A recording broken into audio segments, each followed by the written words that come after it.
Salut, je m'appelle Jessica Watt, je suis superviseur en qualité chez Peerless Clothing. Et bonjour, moi c'est Corinne Auger, je suis superviseur contrôle qualité et production chez Peerless Clothing. J'ai toujours été intéressée par comment faire un vêtement. Dans le fond, quand j'étais jeune, je regardais les costumes dans les films et je trouvais ça vraiment cool. Alors, j'ai décidé de...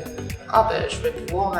j'ai fait un DEP à Compétences 2000 à une école à Laval, en mode sur mesure, ça s'appelle. C'est un DEP de 1 an et demi.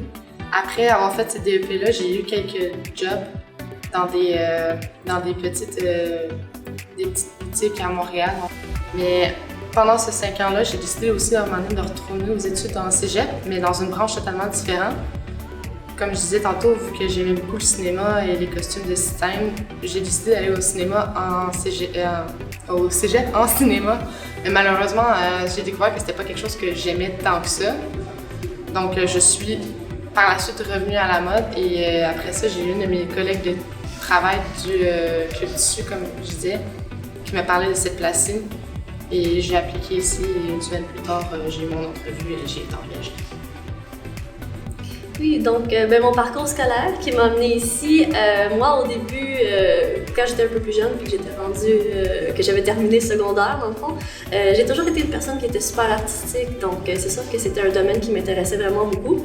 Cependant, malheureusement, j'ai pas été là-dedans. J'ai été en soutien informatique pendant 2 ans environ. J'ai travaillé là-dedans et puis ensuite je me suis rendu compte que c'était pas vraiment moi. Donc je suis retournée aux sources, ce qui m'intéressait à la base, et j'ai quand même décidé d'aller dans le fond, j'ai décidé d'aller faire un cours en mode sur mesure et retouche à Laval. Dans le fond, moi dans ma rangée, comment ça fonctionne, c'est qu'on a 70 personnes, j'ai 70 personnes en charge. Voilà pourquoi on est deux. C'est plus facile. J'ai 2 rangées. Et c'est tous des opérateurs de machines à coudre qui sont installés à la suite de l'autre, dans le fond, puis qu'après ça, il y a des racks, merci, et qu'on peut glisser à la suite de la personne en arrière d'eux. Une fois que leur opération est finie, on peut donner à la personne en arrière qui fait l'opération, qui est à la suite, dans le fond.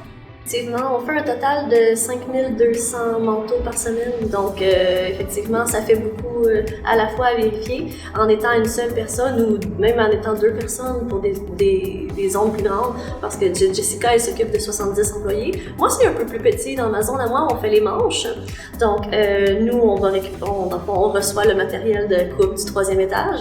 Quand on l'a, nous, on va commencer à placer sur des clips, puis on va les mettre sur des racks, puis ainsi de suite. On va commencer la production, incluant le lining à l'intérieur. Et les gens font un 7 heures sur une machine, donc c'est sûr que des fois, les gens sont payés à la pièce, donc à force de faire les opérations, il peut y avoir des erreurs, ou des fois, s'ils arrivent sur la fin d'une bobine de fil, des fois, ils ne réalisent pas automatiquement, donc c'est des petites erreurs comme ça qu'on vérifie. Au courant de la journée, ce que je vais faire aussi, ce qui est vraiment très important, je vais vérifier si on a des réparations. S'il y en a à chaque jour des réparations multiples, ça peut être pour diverses raisons. Et si aussi au courant de la journée, il va y avoir des machines qui vont avoir des bris. Donc c'est ma responsabilité à moi de m'assurer que l'employé va être mis à l'heure et aussi d'aller chercher le mécanicien pour faire la réparation le plus rapidement possible.